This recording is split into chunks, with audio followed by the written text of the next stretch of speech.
Bem-vindo ao nosso canal no Spotify. Você ouvirá agora uma mensagem do nosso pastor Daniel Ventura. Deus o abençoe e fale ao seu coração. E pensando um pouco sobre o que trazer ao coração da igreja nesta manhã, me veio à mente essa realidade na qual você e eu estamos inseridos. Nós vivemos numa cultura que nos ensina desde cedo a tentar dar conta de tudo sozinho. É verdade ou não é? O mundo no qual você e eu estamos inseridos é marcado por uma sociedade que exalta a autonomia, exalta o desempenho, exalta a imagem. E essa é uma temática que eu tenho repetidamente trazido aqui. Nós já fomos esbarrados pelos efeitos colaterais da mídia. Alguns já perderam a sua identidade, foram transfigurados e se tornaram avatares, personagens de redes sociais, que transmitem realidades transfiguradas. Porque a realidade, a vida como ela de fato é, ela não é sobreposta por filtros instagramáveis. A vida tem a sua cara, a vida tem a sua dinâmica, a vida tem a sua contingência. Nos marca, nos fere. E nós não podemos ignorar isso. Porque aqueles que assim ignoram, aqueles que estão tentando e se submetendo a esse modus operandi desta sociedade travestida por filtros, são pessoas que carecem de ajuda, mas não pedem ajuda. Pessoas que afivelam um sorriso nos lábios e tentam transparecer uma fortaleza quando por dentro estão desmoronando. E o resultado prático disso a gente conhece. Pessoas cercadas por outras pessoas, conectadas digitalmente a milhares de outras contas virtuais, mas ao mesmo tempo sozinhas. Sozinhas. Eu não sei se você já parou para perceber isso, mas nunca foi tão fácil nós nos comunicarmos como humanidade. Eu me recordo que, na minha trajetória profissional, antes de ingressar no seminário e cumprir a minha vocação e o meu chamado ministerial, eu tive a oportunidade de trabalhar numa empresa de telecomunicação. Eu vi, pela primeira vez no Brasil, a chegada de uma mensagem SMS. E aquilo para mim foi um feito. Um feito. Eu sou ainda, como boa parte desse auditório, da geração telefone com fio. Lembra disso? A gente tinha que ficar pendurado numa parede para poder falar com alguém. Ou então nós tínhamos que ir no famoso orelhão. Lembra do orelhão? Um saco de ficha telefônica, ingressar aquela ficha telefônica e ficar pedindo a Deus para não cair tão rápido. Porque parece que a ficha sabia, especialmente quem namorava por telefone, quando você estava namorando. Você não podia usar algumas palavras, amor, te amo, porque parece que o telefone interpretava aquilo e fazia com que a ficha caísse mais rápido. Depois veio o cartão. Aí então nos presentearam com um mecanismo que só fez mal para a gente, o famoso celular. Tirou a gente do fio. E estava lá eu vendo o celular funcionando no Brasil. E eu me recordo que tempos depois alguém falou assim, olha, nós vamos chegar a um momento em que nós vamos nos comunicar com qualquer pessoa na face da terra de forma gratuita. Ilimitado. Vendo. Aí só faltava você fazer o sinal da cruz, porque está amarrado, como é que um negócio desse vai acontecer? Aí a gente chamava isso de anticristo, era o apocalipse. E está aí.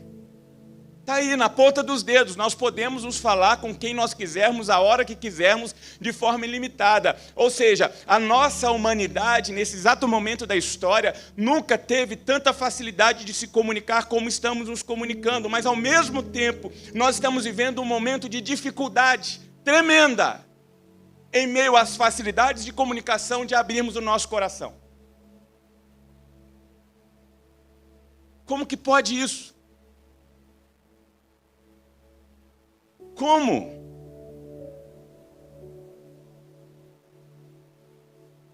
É uma porção de gente que é vista, mas não é conhecida.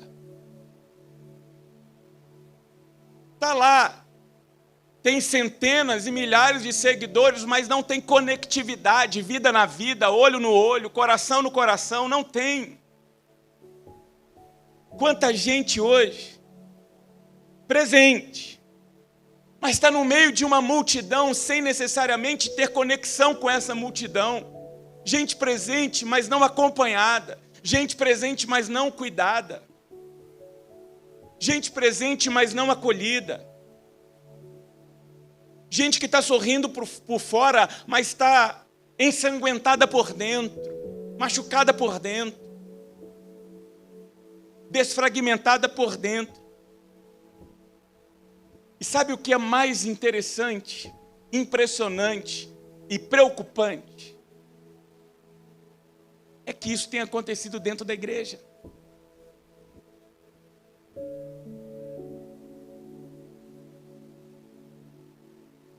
Gente frequentando culto, mas ao mesmo tempo desmoronando em silêncio. Gente servindo e ao mesmo tempo sangrando. Pessoas que professam a sua fé, são piedosas, amam a Jesus, mas ao mesmo tempo têm carregado uma sobrecarga de medo, de aflição, de angústia, de cansaço na alma. Pessoas que de alguma forma aprenderam, não sei onde, não sei com quem, que abrir o coração, pedir ajuda, é sinônimo de fracasso espiritual. Só que isso não é maturidade. Às vezes isso leva outro nome. Orgulho muito bem vestido. Ou então, um medo disfarçado. Ou por que não dizer, dores, traumas, feridas, que ainda não encontraram cura, cuidado, um ombro. E, de alguma forma, tudo isso fala diretamente a este momento que você e eu, como igreja, estamos vivendo. Nós estamos vivendo e experimentando do extraordinário do Senhor na nossa vida e na nossa história como igreja. É um capítulo especial. Deus está se manifestando de forma escancarada. Hoje pela manhã nós tivemos a nossa assembleia e trouxemos aqui testemunhos claros da manifestação sobrenatural de Deus sobre a nossa vida. E nós precisamos entender que nós não estamos aqui falando simplesmente de uma mudança geográfica, de uma alteração de endereçamento da Igreja Batista Casa Viva Itaipava, não. Nós estamos falando de um agir de Deus, de uma vontade soberana de Deus que escolheu a nossa vida, a nossa história para se manifestar aqui, neste tempo e nesse local. Por quê? Porque o que o Senhor está colocando diante de nós é a oportunidade de sermos igreja de Jesus neste tempo, de sermos genuinamente igreja de Jesus, reino de Deus, sal da terra, luz do mundo. Vocês estão acompanhando as notícias que circulam em nossos celulares diariamente. E as confusões que rodeiam algumas placas denominacionais do nosso Brasil, maculando e comprometendo a identidade da noiva de Cristo Jesus. E como é desafiador ser igreja de Jesus em meio a tudo isso. Como é desafiador, por exemplo, se apresentar como pastor neste cenário. Vocês não fazem ideia. Mas isso não é razão para recuarmos. Isso é motivação cada vez maior para avançarmos. Por quê? Porque em meio a tudo isso, desde que a história marca os primeiros movimentos do cristianismo, nós temos sociedades politeístas, divididas, tomadas por interesses outros.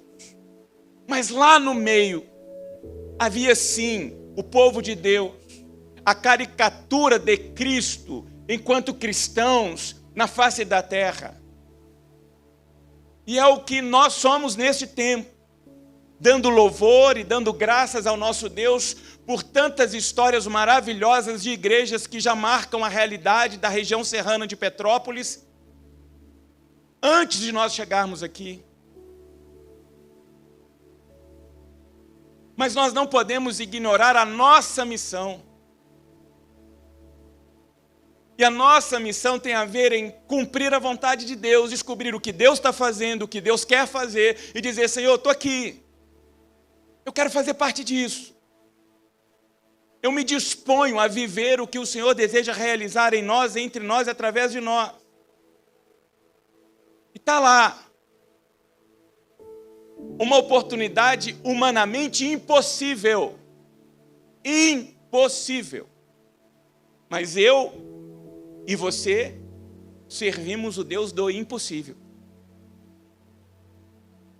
Porque hoje pela manhã nós vimos em números aqui que o aluguel que nós vamos pagar lá em todo aquele prédio vai ser menor do que o aluguel que nós pagaremos em todo esse prédio aqui. Matematicamente, alguém errou.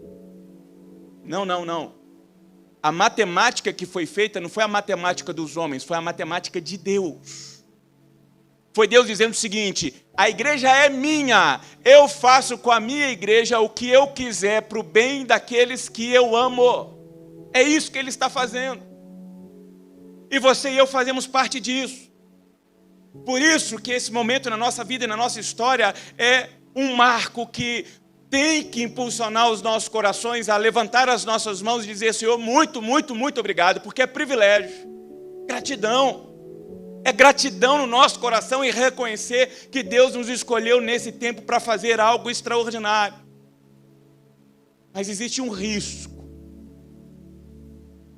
em meio a tudo isso. Um risco de sairmos deste local e ir para um local maior do que este local. Que é nós acharmos que esse novo local para onde estamos indo em breve resolverá aquilo que só o Senhor pode resolver dentro da gente. Achar que porque vamos agora para uma ampliação ministerial, de atuação eclesial, nós vamos ter resolvido no nosso coração algo que só Deus, por meio do seu Espírito Santo, pode resolver em nós. Por isso eu quero fazer uma pergunta simples para você, direta ao seu coração. Que tipo de casa Deus está te convidando, me convidando, nos convidando a ser nesse tempo da nossa vida e da nossa história enquanto igreja? Que tipo de casa? Porque desde a nossa gênese, ao redor de uma mesa, tomando café, 6 pessoas sonhando igreja, nós definimos ser uma igreja simples, mas cristocêntrica, pautada no Evangelho de Cristo Jesus. Não uma igreja marcada por meta. Não uma igreja marcada por marabalismo. De quem está no microfone, usando técnicas A e B para poder encher o auditório, para poder fazer a igreja inflar. Não, nós queríamos simplesmente pregar a palavra de Deus e criar um ambiente onde as pessoas fossem acolhidas, amadas e tivessem a oportunidade de servir a Deus. Ponto. E aí Deus nos presenteia com um nome, Casa Viva. Porque nós entendemos que igreja não é esse local. A igreja não é a placa Batista Casa Viva. A igreja somos nós, Casa Viva. Nós que portamos o Espírito Santo de Deus, nós somos, porque Deus não habita em templos feitos por mãos. Deus habita em nós por meio do seu Espírito Santo.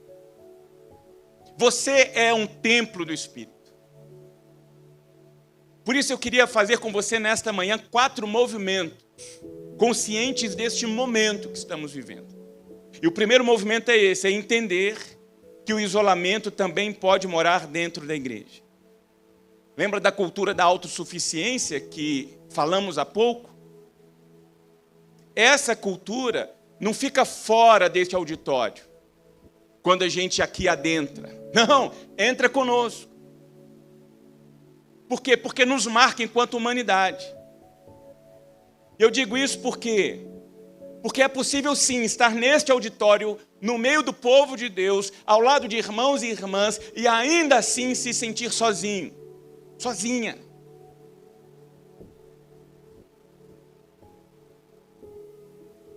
Dá para a gente participar de uma celebração como essa nesta manhã e cantar com todo mundo junto, irmã Jane, formando um lindo coral aqui, e ao mesmo tempo ir para os cantos das nossas casas e chorarmos sem ninguém ver. É possível sim estar aqui dominicalmente servindo ao Senhor sem a experiência de ser servido, de ser cuidado, de ser tratado, de ser curado. É possível sim fazer parte de um grêmio eclesial, fazermos parte de uma comunidade cristã, com a mesma fé, com a mesma doutrina, ouvirmos juntos dominicalmente a mesma palavra, e ao mesmo tempo nós vivermos sem ninguém de verdade do nosso lado. E sabe qual que é o nome espiritual para isso? Isolamento. Isolamento. E as Escrituras confrontam veementemente isso. Quando nós vemos o capítulo 3 do livro dos Gênesis, após a queda, Adão e Eva, representantes da humanidade, se escondem, fogem. Eles se escondem de Deus e se escondem um do outro. Eles vão para trás de uma moita fugir de Deus e cobrem-se um diante do outro.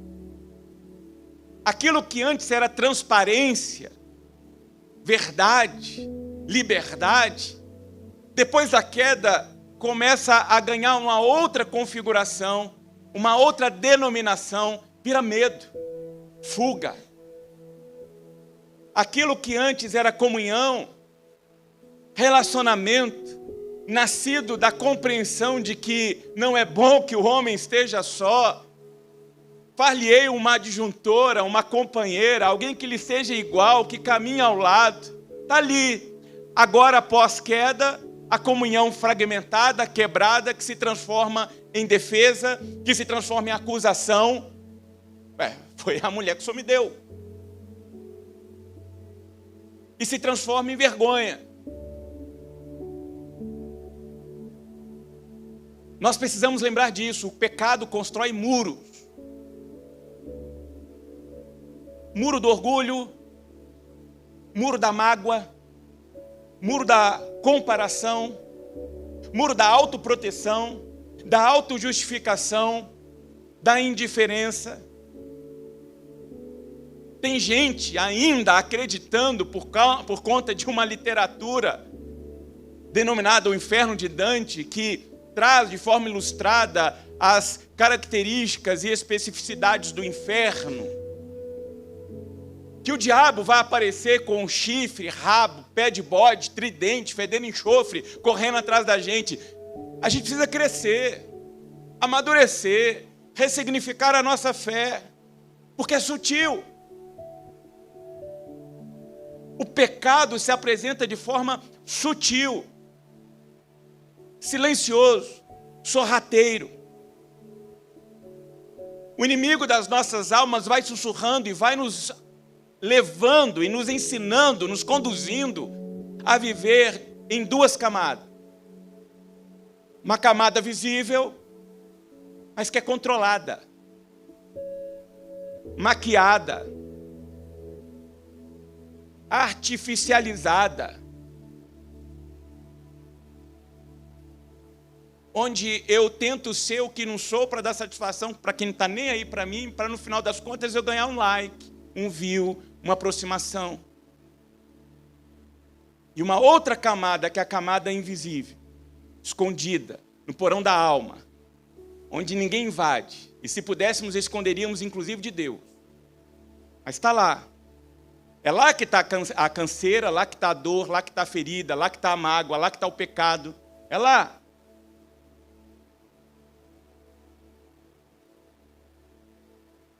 E se nós não entendermos isso, nós podemos nos transformar numa igreja, como infelizmente muitas têm se tornado, que junta uma multidão de gente, pessoas que se reúnem, mas que não têm vínculo, conectividade de alma, não constroem relacionamentos autênticos, verdadeiros. E eu já disse isso. A compreensão que particularmente tenho da igreja, se pudesse ilustrar a igreja, eu diria que a igreja é como a Arca de Noé. Não vamos criar a expectativa que aqui dentro é perfeito. Não é. Não é. Para viver a igreja perfeita, tem que pedir um infarto fulminante. Aí você vai para a igreja perfeita. Antes disso, está aqui, numa comunidade de homens e mulheres esbarrados pelo Espírito Santo de Deus, mas ainda pecadores. Dentro de nós, eu tenho dito, há uma besta fera que todo dia de manhã se espreguiça. Isso é o que somos. Por isso, dentro da igreja, há tudo quanto é tipo de espécie. Lembra? É a Arca de Noé. De vez em quando vem um fedor. É a Arca de Noé. Mas sabe o que é mais lindo em tudo isso? É porque aqui ainda é o lugar mais seguro do mundo. Porque lá fora é morte na certa. E a gente precisa entender o que significa isso aqui. Nós não estamos brincando de ser igreja. Nós estamos tendo a oportunidade de ser igreja. Igreja de Jesus. Esquece a placa. Um ambiente verdadeiro, autêntico, onde a gente entra, a gente sente a presença de Deus. E a boa notícia, portanto, em meio a tudo isso, é que onde o pecado de forma sutil foi criando camadas e foi erguendo muros, Cristo Jesus, por meio da sua vida e da sua morte na cruz, derrubou tudo. Tudo. Não há mais nada que impeça você e eu de usufruirmos e experimentarmos do amor de Deus que está em Cristo Jesus. De sermos testemunhas vivas desse amor aqui, agora. Por isso eu queria nos conduzir ao segundo movimento, que é esse, de nos lembrarmos que Cristo nos reconciliou e nos edificou como casa viva. Isso aqui é projeto de Deus. Paulo, escrevendo aos Efésios capítulo 2, a partir do verso 19, diz assim: palavra de Deus para você.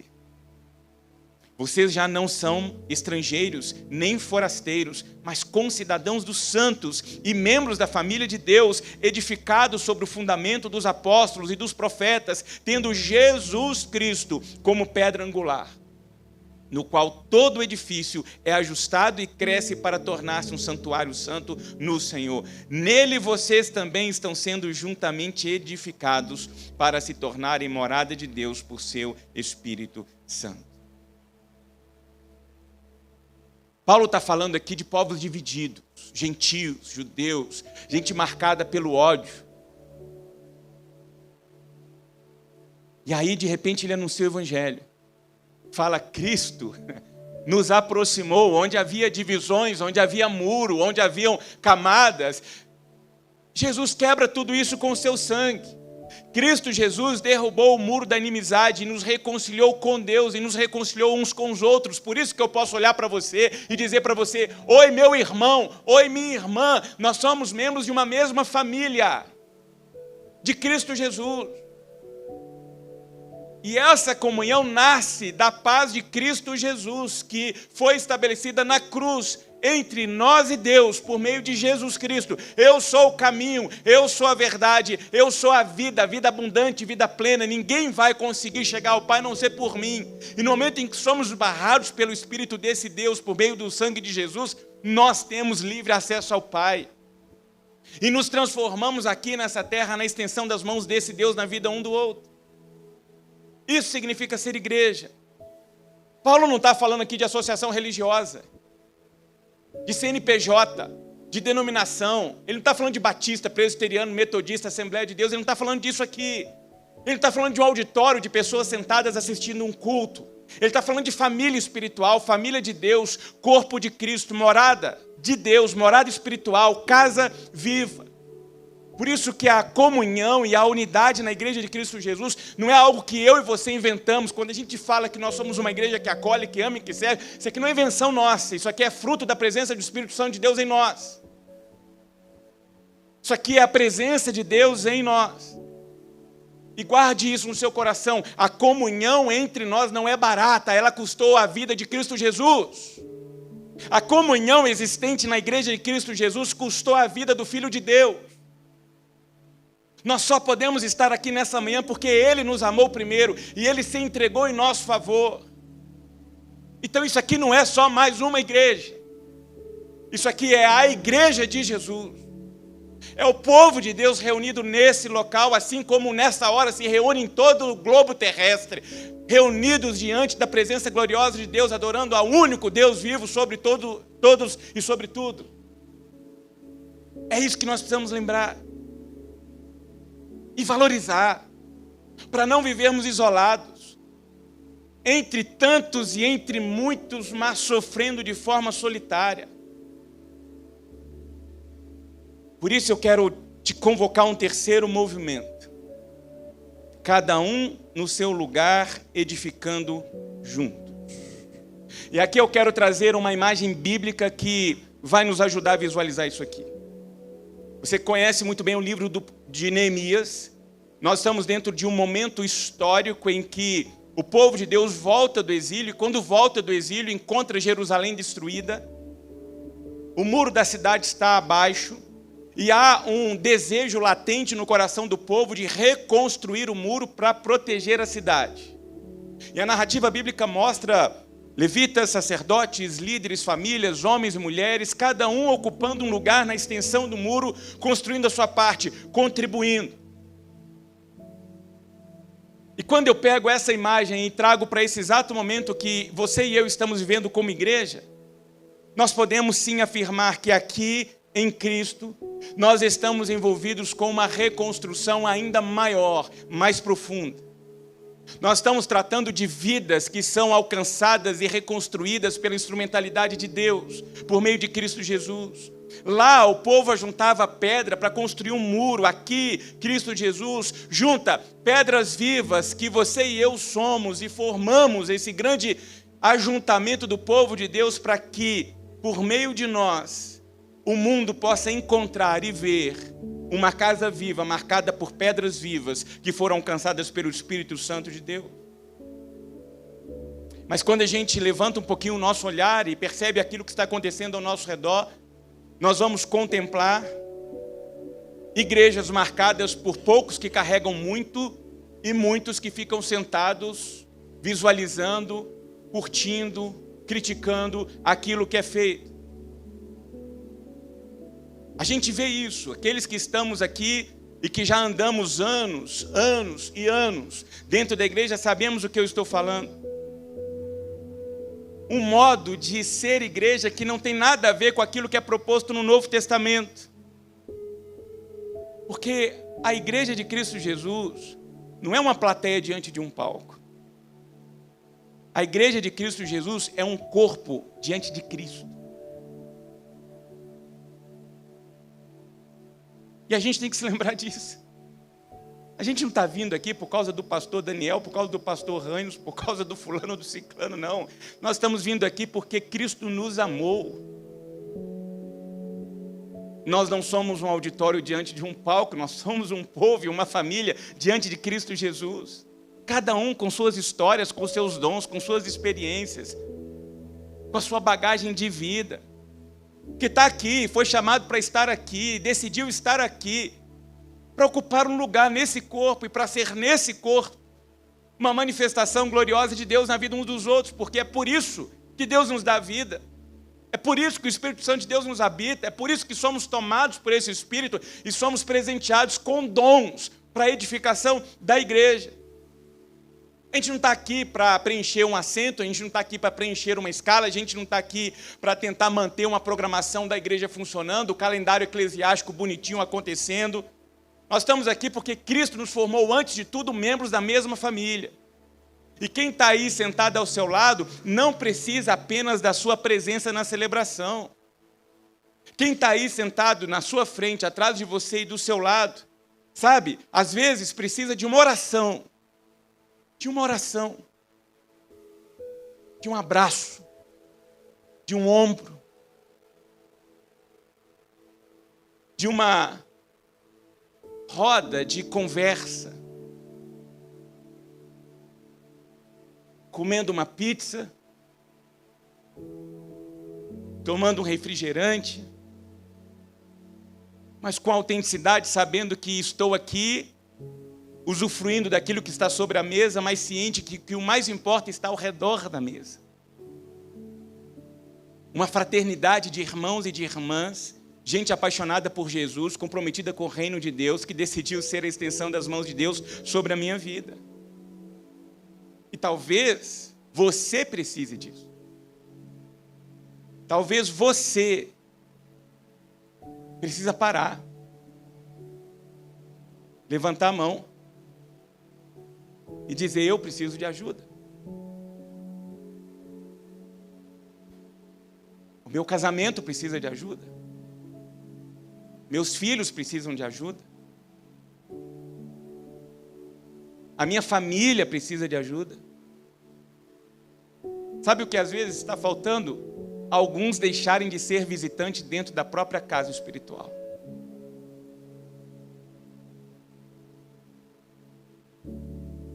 Tomarem o seu lugar de filhos, filhas, irmãos, irmãs. Darmos as mãos e vivermos a intimidade que só o Espírito Santo de Deus pode oferecer. Tem hora que dá vontade de matar? É claro que dá vontade de matar. Mas isso é sinal de família, de intimidade. É verdade ou não é? Perguntaram para o Howard Hendricks, 65 anos de casado, o senhor pensou em divórcio alguma vez? Ele falou: não, divórcio não, mas assassinato várias vezes. É verdade, tem hora que dá vontade de matar. Mas por que dá vontade de matar? Porque a gente ama. Porque toca o nosso coração, porque se não incomodasse é porque não faz sentido nenhum para a gente. Não está nem aí. Não fede nem cheira.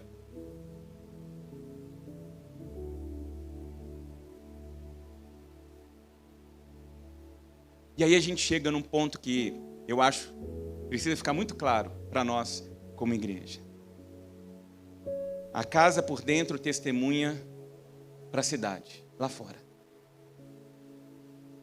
Jesus diz em João 13, 34 e 35, Um novo mandamento lhes dou: amem-se uns aos outros. Como eu os amei, vocês devem amar-se uns aos outros. Com isso, todos saberão que vocês são meus discípulos, se vocês amarem uns aos outros. Jesus não disse que reconheceriam os seus discípulos por conta do seu discurso. Reconheceriam os seus discípulos por conta da programação eclesiástica. Ah, tem parede preta, não tem parede preta. Ah, porque tem luz, não tem luz. Ah, aquilo lá é de Deus, aquilo lá é de Deus. Jesus não está falando disso aqui. O que Jesus está falando é que a marca visível do discipulado com Jesus, no caminho de Jesus, com Ele, é o amor entre nós. É isso que difere filhos e filhas de Deus, se nós amarmos uns aos outros. Petrópolis precisa sim de uma igreja presente. Mas quando eu falo de uma igreja presente, eu estou falando de uma presença poderosa, marcada pela unidade, pelo amor. Porque antes daquele prédio falar, nós já estamos falando com as nossas vidas.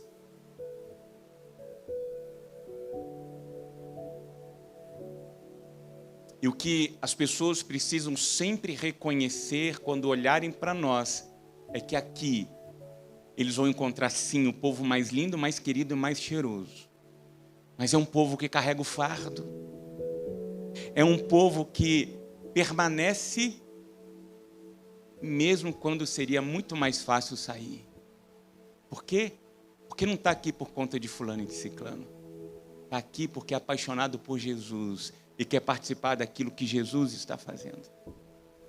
Por isso eu quero deixar 3 chamados para nós. E o primeiro é esse: assuma o seu lugar no corpo.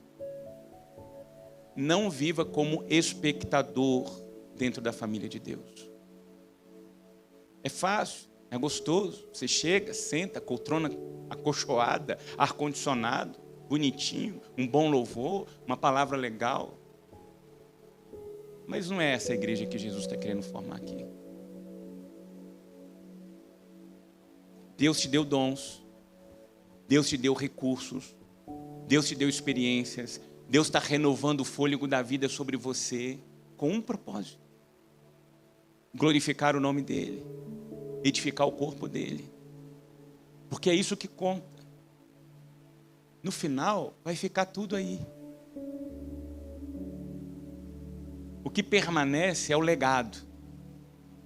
Dizem que herança é o que você deixa para as pessoas, legado é o que você deixa nas pessoas. E o que você está deixando nas pessoas, como filho e como filha de Deus?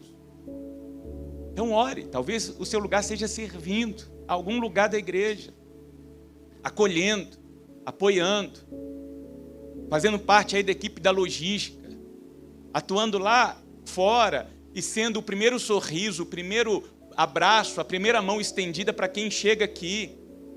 E nós já temos a nossa igreja, e louvo a Deus por quem entendeu que a nossa missão é ser a extensão do amor de Deus em tudo aquilo que a gente faz, porque pessoas decidiram fazer parte da família de Deus aqui, lá fora, quando foram acolhidas com um sorriso, com um abraço, com a mão estendida, dizendo o seguinte: eu nunca vi isso. Talvez lá, sendo mais um sorriso, mais um abraço, talvez servindo em outras áreas estratégicas, talvez nem aparecendo, trabalhando no backstage da igreja, mas fazendo com que as coisas aconteçam, porque nós não estamos aqui para servir aos homens, nós estamos aqui para servir a Deus, e fazemos isso com alegria, com zelo, com responsabilidade. Então avalie e usufrua disso que Deus tem colocado na sua mão. Assuma o seu lugar e viva essa experiência extraordinária de ser útil na obra de Deus. Segundo chamado: permita-se ser cuidado. Não confunda a maturidade com isolamento. Não confunda a força espiritual com autossuficiência. Pedir ajuda não é, nunca foi e jamais será sinal de fracasso espiritual. Pelo contrário, pedir ajuda muitas vezes revela a maturidade de fé de pessoas que sabem, eu não sou Deus. Eu não sou uma deusa. Eu sou um homem, eu sou uma mulher, um filho, uma filha, pecador, pecadora, carente, dependente, frágil. marcado ou marcada pela dor, pelo trauma, pela angústia, pelo medo, pela solidão, pela injustiça, que precisa sim ser tratado, acompanhado, curado, alvo de intercessão, de um abraço. Você não precisa carregar sozinho, sozinha, o fardo da vida. Usufrua da comunidade chamada povo de Deus. Aqui nós somos aqueles que choram com os que choram, que se alegram com os que se alegram. Essa é a identidade do povo de Deus. Há fardos que Deus não nos chamou para carregar no secreto. O fardo que eu ofereço e vos aliviarei, muitas vezes vem de quem está do lado. Tem gente esperando um anjo descer no quarto, escrever com bola de fogo na parede. Não vai acontecer isso. Deus está vivo e ativo aqui entre nós, através de nós, porque nós somos a extensão das mãos de Deus. Então pode ser que a resposta da sua oração está aí do seu lado, na sua frente, atrás de você. Há lutas que não foram feitas para serem travadas no escuro, é para ser travada na claridade, com prestação de contas, com amigos espirituais, de forma mútua. Há lágrimas que precisam sim encontrar como ponto de fim um ombro. Há lágrimas que precisam sim ser regadas por oração. Não chore sozinho, não sofra sozinha. Usufrua daquilo que Deus tem colocado nesse local para você, que é a igreja de Cristo Jesus. Se você está com feridas, se você está com traumas há semanas, há meses, há anos, permita ser curado, permita ser curada, sarado e sarada. Porque essa é a orientação bíblica. Nós confessamos e abrimos o nosso coração uns para os outros para sermos curados. E fazemos isso para com Deus para sermos perdoados. Há uma via dupla de ação para transformação. E essa via da cura acontece aqui na dimensão da igreja. Há pecados que precisam ser confessados para, a partir do arrependimento, da confissão, encontrar renovo. Renovo.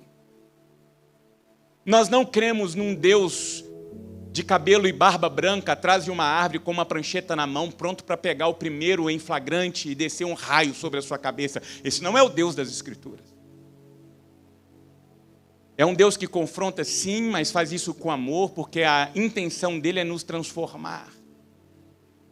É para isso que nós estamos aqui. Então grave isso no seu coração. Uma igreja saudável, de verdade, não é uma igreja onde ninguém luta. Uma igreja de verdade e saudável é uma igreja onde ninguém precisa lutar sozinho, sozinha. E o último chamado, abra a sua vida para a comunhão.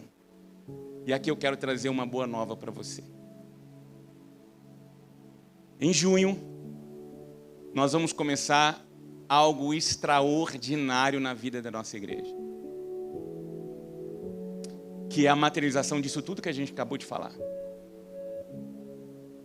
E o nome desse projeto que nós iniciaremos em junho é Movimento Casa. Movimento Casa.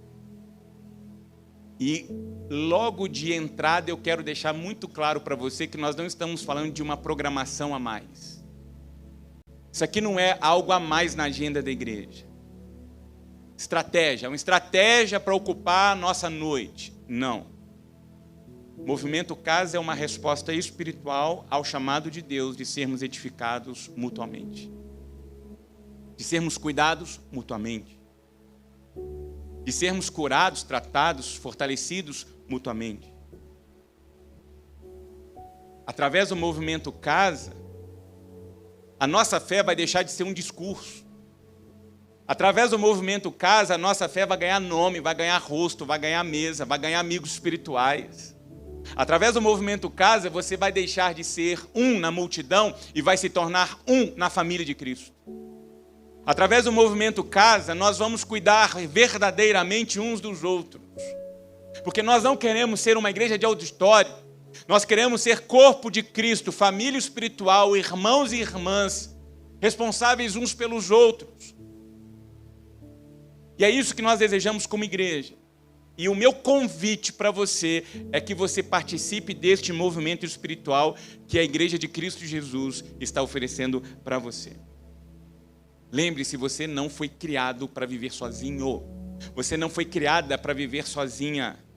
Desde o início, Deus nos fez para comunhão. Existe uma marca, inclusive, na nossa igreja. Muitas pessoas que estão aqui, que compõem a nossa família, não são de Petrópolis. Não tem relação sanguínea com a cidade. Nós somos a família. E eu sou, junto com a minha casa, prova disso. Vocês são minha família.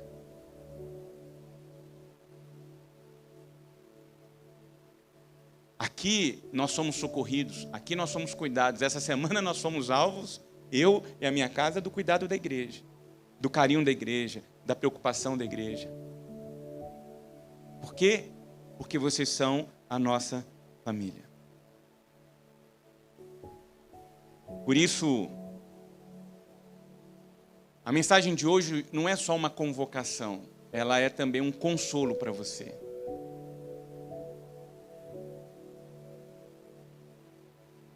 Para que você possa, em Cristo, ser cuidado, ser acolhido, ser aperfeiçoado. E o que nós vamos oferecer a partir de então, de junho, alguns movimentos já têm acontecido, semanalmente, nós vamos oferecer espaços para que você usufrua disso. Toda primeira semana nós temos o encontro dos homens. Toda primeira semana nós vamos ter o movimento casa. Toda segunda semana nós temos o encontro dos homens. Toda terceira semana nós temos o encontro das mulheres. E toda quarta semana nós teremos o encontro da liderança de todo mundo que lidera e que serve na igreja. Observe. Movimento casa, homens, mulheres, líderes e servos. Movimento casa, homens, mulheres, líderes e servos. Isso significa que você será alcançado na sua casa, com a sua família. Você será tratado como homem, pai, marido, cidadão, profissional, mulher, mãe, esposa, cidadã, profissional. E nós seremos aperfeiçoados como servos e servas de Deus, para aquilo que Deus está nos permitindo viver nesse tempo. Cada movimento desse tem a ver com discipulado, aperfeiçoamento, cuidado, crescimento, amadurecimento. Por quê? Porque Deus deseja usar você para aquilo que Ele está fazendo. Então, minha oração nessa manhã para você é que você se permita cada vez mais ser uma casa viva. Uma casa viva. E que esse novo espaço que você e eu vamos usufruir daqui a pouco tempo, aquele espaço possa encontrar uma igreja enraizada e edificada em Cristo. Um povo lindo, um povo querido e um povo cheiroso, que se reconhece e que vive como filho e filha de Deus. Por quê? Porque você e eu somos casa viva. Porque você e eu somos a igreja de Jesus nesse tempo. Porque você e eu somos os sinais do reino dos céus nesse lugar. Porque você e eu somos uma igreja que acolhe, uma igreja que ama e uma igreja que serve.